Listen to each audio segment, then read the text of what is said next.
నమస్తే. రొమిలా థాపర్, డిఎన్ ఝా, Suraj Khan, RS Sharma historians గా తమను తాము అంటే స్వయం ప్రకటిత హిస్టోరియన్స్ అన్నమాట. వీళ్ళు కొందరి దృష్టిలో అసలు ఇంకా వీళ్ళు భారతదేశంలోనే ప్రసిద్ధ హిస్టోరియన్స్, చరిత్రకారులు వీళ్ళు. ఈ నలుగురు కూడా అయోధ్య రామజన్మభూమి కేసులో, బాబ్రీ కట్టడం కూల్చివేత ఈ కేసులో సుప్రీంకోర్టుకు హాజరయ్యారు. పలుమార్లు సాక్ష్యాలు అందించారనమాట. దేనికోసం సాక్ష్యాలు, ఎవరి తరపున సాక్ష్యాలు ఇంకా నేను ప్రత్యేకంగా చెప్పక్కర్లేదు. వీళ్ళ పేర్లు వింటేనే, రొమిలా థాపర్ అంటేనే అర్థమైపోయి ఉంటది కదా. అలా ఈ నలుగురు కూడా చరిత్రకారులు, ప్రసిద్ధ ఈ చరిత్రకారులు the historians report to the nation అంటూ ఒక నివేదికను సమర్పించారు సుప్రీంకోర్టుకు. అందులో అలీగఢ్ ముస్లిం యూనివర్సిటీతో సంబంధం ఉన్న ఇంకొందరు హిస్టోరియన్స్, అక్కడి ఫ్యాకల్టీ కూడా ఆ నివేదిక రూపకల్పనలో పాల్పంచుకున్నారనమాట. ఆ రిపోర్టును సుప్రీంకోర్టు ముందు ప్రవేశపెట్టారు సాక్ష్యంగా స్వీకరించమని. అయితే సుప్రీంకోర్టు చెప్పింది ఇది మీ అభిప్రాయం తప్ప ఇది సాక్ష్యం కాబోదు అంది. అంతేకాదు ఈ నలుగురు కూడా సుప్రీంకోర్టుకు హాజరైన సందర్భంగా ఒక ఏమనాలి ఆర్గ్యుమెంట్ కాదు, సుప్రీంకోర్టు అడిగింది, వాళ్ళని ప్రశ్నించింది. మీరు హిస్టోరియన్సా, మీరు చరిత్రకారులా అని అడిగింది. వాళ్ళు కాదని చెప్పారు. మీరు అకాడమిక్ హిస్టోరియన్సా, తవ్వకాల దగ్గరికి వెళ్ళారా, బాబ్రీ కట్టడాన్ని సందర్శించారా, అయోధ్య ఇంతకు ముందు చెప్తున్న ఏదైతే రామమందిర ఆ ప్రాంతాన్ని చూసారా, మీరు ఏదైనా నోట్ చేసుకున్నారా, సర్వే చేశారా, మీరు ఏదైనా రికార్డ్ చేశారా, ఏమున్నాయి మీ దగ్గర ఆధారాలు, మీరు స్వయంగా సేకరించినామంటే లేదు అని చెప్పారు వాళ్ళు. సంస్కృతం వచ్చా అంటే రాదని చెప్పారు. మరి ఎక్కడి నుంచి తీసుకున్నారు మీరు? గతంలో ఇన్ని పుస్తకాలు రాస్తున్నారు కదా, హిస్టోరియన్స్ అని చెప్పుకుంటూ చరిత్ర గురించి ఇన్ని పుస్తకాలు రాస్తున్నారు కదా, ఎక్కడ సేకరించారు, మీ సోర్స్ ఏంటి, మీ ఆధారాలు ఏంటి అని అడిగితే ఏదో థర్డ్ పార్టీ నుంచి తీసుకున్నాం. ఎందుకంటే ఉన్నారు కదా సంస్కృతాన్ని భ్రష్టు పట్టించడానికి, సంస్కృతాన్ని నేర్చుకున్నామని చెప్పి గొప్పలు చెప్పి ఈ తెల్లోడు బ్రిటిష్ వాళ్ళు ఉన్నారు కదా కొందరు, ఎవడో రాసిన పుస్తకాలు అనమాట. భారతదేశ చరిత్ర గురించి వాడెవడో రాసిన పుస్తకాలు వీళ్ళకు సోర్స్ అయినా వాళ్ళు ఒప్పుకున్నారు. దాన్నే సోర్స్ గా తీసుకొని రాసినామని చెప్పుకున్నారు. వాటి ఆధారంగా మేము రాసినాం ఇవన్నీ అని చెప్పుకున్నారు. అలాంటప్పుడు అసలు మీ సాక్ష్యాలే చెల్లవు, ఇది చెల్లదు అంది కోర్టు. అంతేందుకు గుజరాత్ అల్లర్లకు సంబంధించి కూడా, గుజరాత్ మత కల్లోలాలకు సంబంధించి కూడా ఆ కేసులో కూడా రాణా అయూబ్ పుస్తకాన్ని సాక్షిగా తీసుకోలేదు కోర్టు, తిట్టింది. అసలు ఏమనుకుంటున్నారు, ఎవడు పడితే వాడు బుక్ రాస్తే అది సాక్ష్యం ఎట్లయితుంది, ఎవడు పడితే ఏది పడితే అది రాస్తారా, వదులుతారా, తమాషాలా, దాన్ని మేము సాక్ష్యంగా ఎట్లా తీసుకుంటాం, ఎవడో ఏదో రాస్తే ఏది పడితే అది రాస్తే ఈ బుక్కులు సాక్ష్యంగా చెల్లవు అని చెప్పింది సుప్రీంకోర్టు. తెలుసు రాణా అయూబ్ను ఆ ఒక్క పుస్తకంతో గుజరాత్ రాయిట్స్ ఒక పుస్తకాన్ని రాయించి ఎట్లా ఎత్తుకున్నారు, రాణా అయూబ్ అనే ఒక శక్తిని ఎట్లా తయారు చేశారు మిగతా ఈ వామపక్షులు అనేది అందరికీ తెలుసు. అయితే మనం ముఖ్యంగా రామజన్మభూమి కేసు కదా చెప్పేది. అందులో ఏదైతే రొమిలా థాపర్ సహా మిగిలిన ప్రసిద్ధ హిస్టోరియన్స్ వాళ్ళు చెప్తున్న మాటలు, వాళ్ళు సాక్ష్యాలుగా చెప్తున్న ఇవి చెల్లదంది కదా. అయితే మీనాక్షి జైన్ సాక్ష్యాలు, మీనాక్షి జైన్ సమర్పించిన ఆధారాలు, ఆమె వాదన చెల్లుతుంది అనేది సుప్రీంకోర్టు పరిగణలోకి తీసుకుంది. అంటే వీళ్ళందరూ కూడా ఈ సో కాల్డ్ హిస్టోరియన్స్, స్వయం ప్రకటిత హిస్టోరియన్స్, అక్కడ దాకా పోతే కానీ వాళ్ళ నిజమైన టాలెంట్ ఏందో తెలియలేదు. వాళ్ళు ఎంత ప్రాపగాండా చేశారు అన్నేళ్లలో, ఏం చేశారనేది బయటపడింది. సరే, ఇప్పుడు మీనాక్షి జైన్ అంటే మీరు వినే ఉంటారు, 2-3 రోజులుగా కూడా ఆమె పేరు వినిపిస్తోంది. ద్రౌపది ముర్ము రాష్ట్రపతి తాజాగా నలుగురిని రాజ్యసభకి నామినేట్ చేశారు. అంటే పార్టీలతో సంబంధం లేకుండా వివిధ రంగాల్లో సేవ చేసే వాళ్లకు, సాహిత్యము, కళ, క్రీడలు, ఇంకన్ని రకరకాల రంగాల్లో సేవ చేసే వాళ్ళని రాష్ట్రపతి 12 మందిని నామినేట్ చేయొచ్చు అనమాట. పెద్దల సభ అంటారు కదా రాజ్యసభను, అట్లా నలుగురిని నామినేట్ చేశారు తాజాగా. హర్షవర్ధన్ శ్రింగ్లా దౌత్యవేత్త, ఐఎఫ్ఎస్ ఆఫీసర్ ఆయన, అలాగే మీనాక్షి జైన్ హిస్టోరియన్, సాహితీవేత్త, సదానందన్ మాస్టర్, ఇక ఉజ్వల్ నికం, వీళ్ళ నలుగురిని నామినేట్ చేశారు. ఇప్పుడు మనం మీనాక్షి జైన్ గురించి. జైన్ ఢిల్లీ యూనివర్సిటీలో అసోసియేట్ ప్రొఫెసర్గా పనిచేశారు. వాళ్ళ ఫాదర్ కూడా చాలా ప్రముఖ వ్యక్తి, జర్నలిస్ట్, ఆయన తొలితరం జర్నలిస్ట్ అని చెప్పొచ్చు. భారతీయ సంస్కృతి, నాగరికతల మీద, హిందుత్వం మీద అనేక పుస్తకాలు, ఆమె అనేక పరిశోధనలు చేసి, అధ్యయనం చేసి ఆమె చాలా పుస్తకాలు రాశారు. అలా ఆమె సాహిత్య రంగము ఒక చరిత్రకారినిగా ఆమె చేసిన శ్రమను పరిశ్రమను ఆమె సేవను గుర్తించి తాజాగా కేంద్ర ప్రభుత్వం మోదీ సర్కార్ ఆమెని అదే ఇంకా రాష్ట్రపతి నామినేట్ చేసే దాంట్లో ఆమె ఉందన్నమాట. అలా ఆమె రాజ్యసభలో అడుగు పెట్టబోతున్నారు మీనాక్షి జైన్. చెప్పిన కదా గతంలో కూడా ఆమె చేసిన సేవలను గుర్తించి పద్మశ్రీ కూడా ప్రదానం చేసింది మీనాక్షి జైన్ కి ఎన్డీఏ సర్కారే. ఆమె అనేకంగా పరిశోధించి రాసిన కొన్ని వ్యాసాలనొచ్చు కొన్ని పాఠ్య పుస్తకాల్లో ఉన్నాయి, పాఠ్యాంశాల్లో చేర్చారు మీనాక్షి జైన్ రచనల్ని. ఇక ఆమె ప్రసిద్ధ రచనల్లో చెప్పుకోదగినవి flight of deities and rebirth of temples, the battle for Rama, case of the temple at Ayodhya, Sati, evangelicals, Baptist missionaries and changing colonial discourse, Rama and Ayodhya, parallel pathways, essays and Hindu Muslim relations. ముఖ్యంగా వీటిని చెప్పుకోవచ్చు. ముఖ్యంగా అయోధ్య రామాలయంపై ఆమె చేసిన పరిశోధన చేసిన రచనలు ప్రత్యేకంగా నిలిచినాయి అని చెప్పొచ్చు. ఎలా ఉండేది అయోధ్య ఒక చారిత్రక వైశిష్ట్యాన్ని వాస్తవాలతో ఆమె వెలుగులోకి తీసుకొచ్చారు. అనేక అంశాలను ఈ వామపక్షులు ఏదైతే ఎట్లా వక్రీకరించారు, వాస్తవాలను వక్రీకరించి ఎలాంటి రచనలు చేశారో మిల్లా థాపర్ ముఖ్యంగా ఇర్ఫాన్ హబీబ్ వంటి వాళ్ళు ఎట్లా అయోధ్య మీద ముఖ్యంగా ఎలాంటి వక్రీకరణ చేశారు, చరిత్ర వక్రీకరణ చేశారో ఆమె తిప్పికొట్టారని చెప్పొచ్చు తన రచనలతో. అవి తప్పని నిరూపిస్తూ ఖండిస్తూ ముఖ్యంగా Rama and Ayodhya, the battle for Rama, case of the temple at Ayodhya 2017లో వచ్చింది. అసలు ఆమె సమర్పించిన కొన్ని ముఖ్యమైన అంశాలు, సాక్ష్యాలు అనొచ్చు, ఆధారాలు, ఇవన్నీ కూడా అయోధ్య వివాదం ఈ కేసులో ఒక సుప్రీంకోర్టు తీర్పుకు చాలా దోహదపడిందని చెప్పొచ్చు. అనుకూలమైన ఆ తీర్పుకు మార్గం సుగమమైందని చెప్పొచ్చు. ఆమె అందించిన ఆధారాలు, కొన్ని సాక్ష్యాలు, ఆమె నివేదిక ఖచ్చితంగా చెప్పింది ఆమె.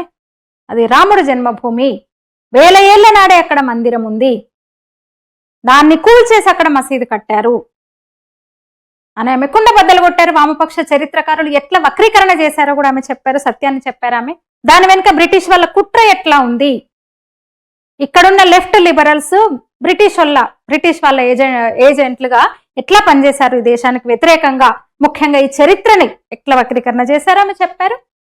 అంతేకాదు ఇంకొక విషయం కూడా ఆమె ప్రస్తావించారు.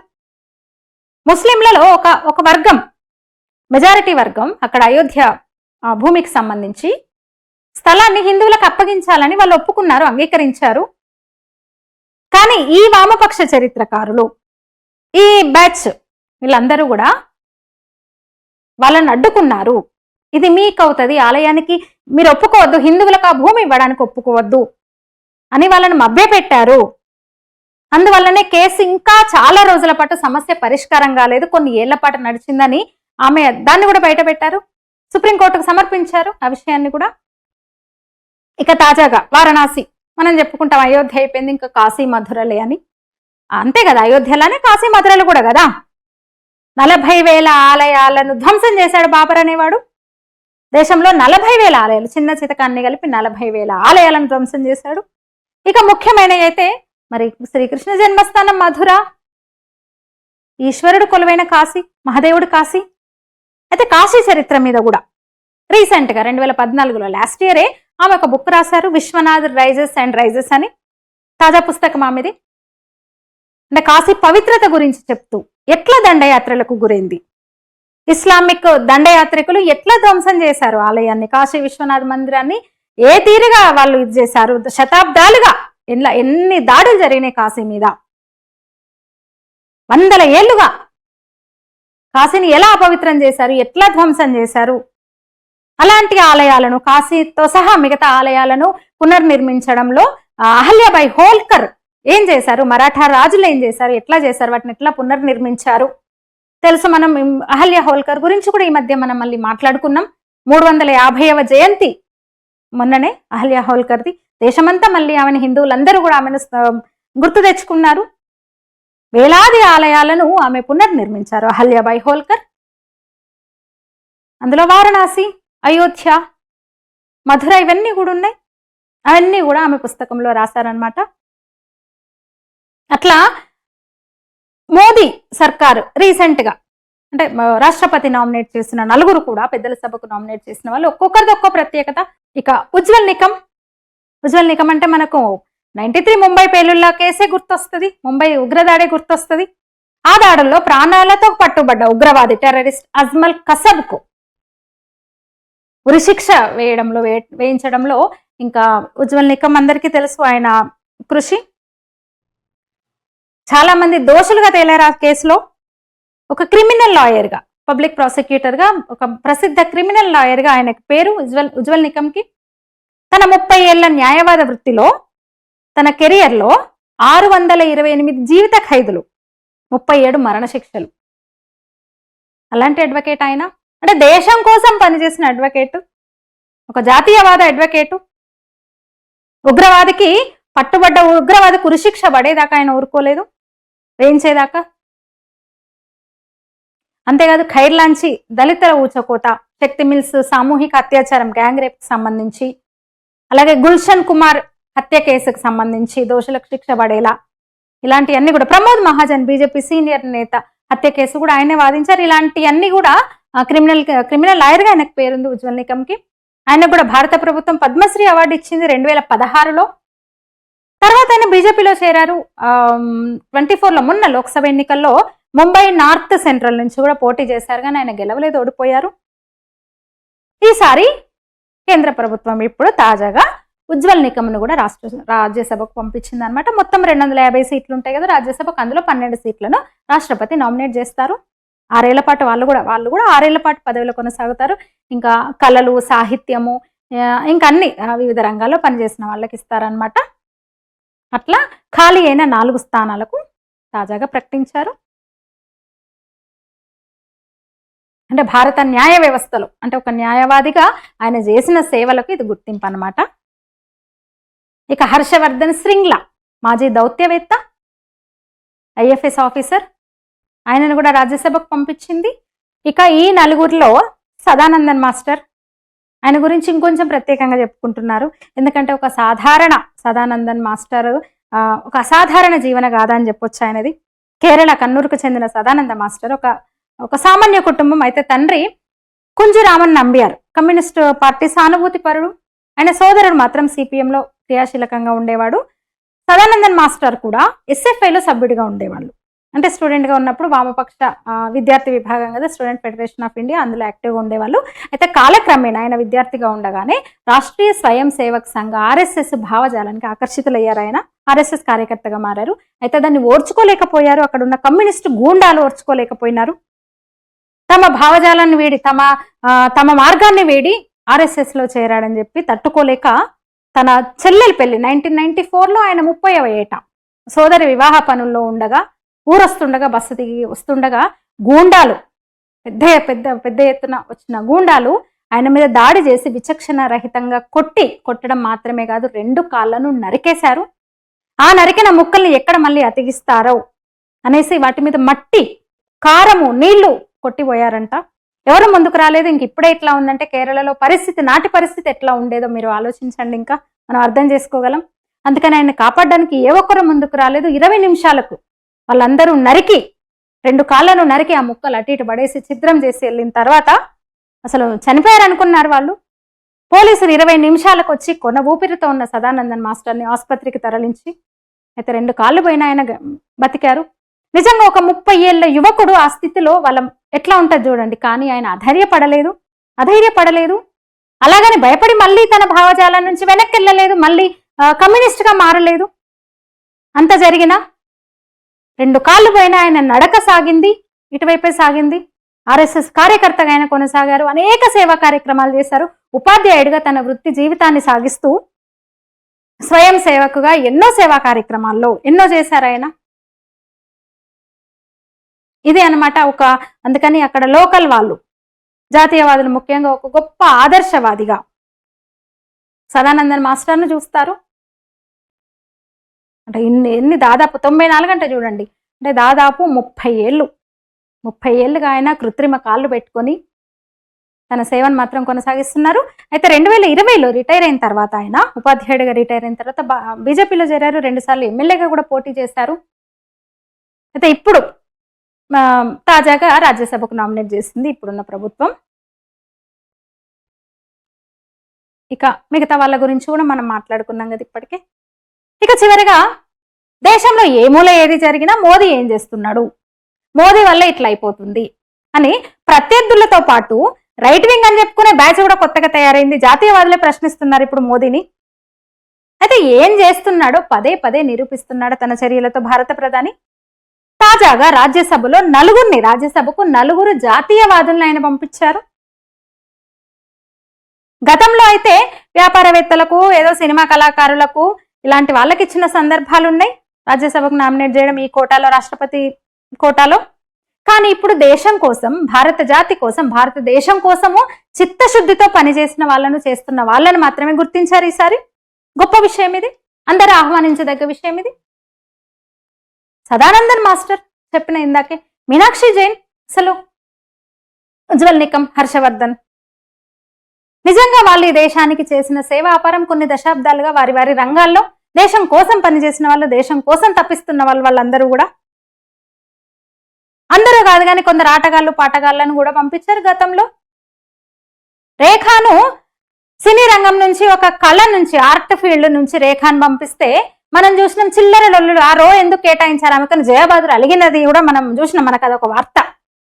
హీరో ఎట్లా కేటాయిస్తారు రాజ్యసభలో, నేను కూర్చున్న రోలో కేటాయించారు ఆమెకు కుర్చీ అని చెప్పి, నేను కూర్చొని అక్కడ అని చెప్పి అలిగి జయాబాదురి, ది గ్రేట్ జయాబాదురి వెళ్ళిన సందర్భం ఉంది. ఆ లొల్లు కూడా మీడియాలో వచ్చింది. కానీ ఇప్పుడు మనం అనుకుంటాం పద్మ అవార్డ్స్ కు సంబంధించి మరి దాన్ని విప్లవం అనాలా, సంస్కరణ అనాలా, ఏమనాలో కానీ మనం మాట్లాడుకుంటాం ప్రతిసారి పద్మ అవార్డ్స్ విషయంలో. నిజమైన అర్హులకు, ఈ సమాజానికి, ఈ దేశానికి, ఈ ధర్మానికి సేవ చేసే వాళ్లకు గుర్తించేస్తున్నారు.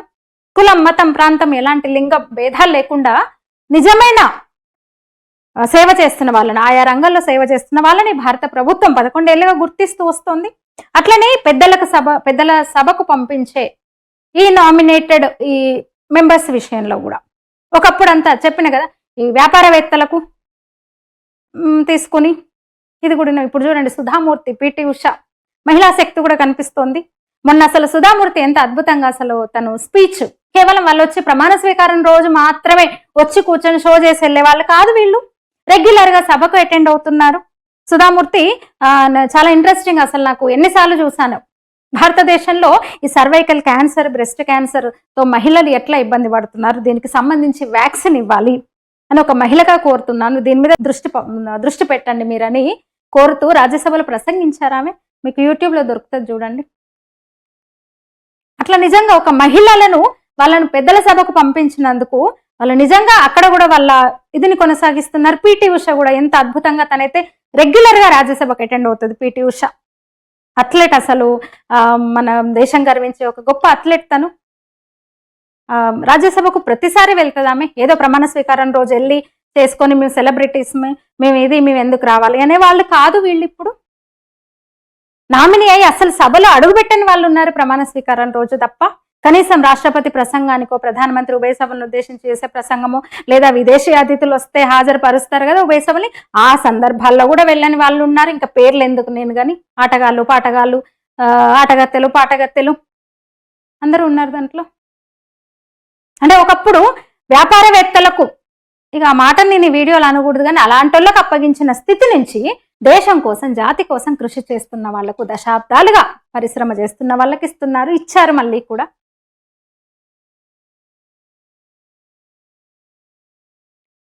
నిజంగా హిందుత్వ కోసం, ఒక కాజ్ కోసం వీళ్ళందరూ పనిచేసిన వాళ్ళు. అయోధ్య ఉద్యమంలో ఒక ఆమె సాక్ష్యాలు, అసలు ఆమె సమర్పించిన ఆధారాలు అంత కీలకమైన ఎంత తీర్పు కోసం. కసబ్ అసలు ముంబై అసలు మర్చిపోతుందా ఈ జాతి? ముంబై దాడులు, ఉగ్రదాడులు మర్చిపోతుందా? అలాంటి కసబ్కు ఉరిశిక్ష వేయించిన ఉజ్వల్ నికం తన వాదనతో అసలు కేరళలో కమ్యూనిస్టు గుండాలు కాళ్ళు నరికిన ఆయన నడకాగలేదు. తన సేవను వీడలేదు, ఆయన తన సేవను విడవలేదు. సదానందన్ మాస్టర్ ఇట్లా వీళ్ళందరికీ కూడా గౌరవించింది. నలుగురిని కూడా నిజంగా అర్హులు, పెద్దల సభకు వీళ్ళు అర్హులు నిజంగా. అట్లా ఈ ప్రభుత్వం దేశం కోసం, ధర్మం కోసం పాటుపడిన వాళ్ళని గుర్తిస్తోంది. రాజ్యసభకు అయినా, పద్మ అవార్డ్స్ అయినా ఒక సామాన్యులైన జాతి రత్నాలకు గుర్తింపు వస్తుంది. ఇప్పుడు ఎవరికి ఎప్పుడు అవకాశాలు ఇవ్వాలో, ఎవరిని ఎట్లా గుర్తించాలో గుర్తిస్తూ వస్తుంది ప్రభుత్వం. ఈ వీడియో మీద మీ అభిప్రాయాలు తెలియజేయండి, లైక్ చేయండి, షేర్ చేయండి. ఇంకా ఛానల్ని సబ్స్క్రైబ్ చేసుకున్నట్టయితే ఇప్పుడే ఆ పని చేయండి. ధన్యవాదాలు.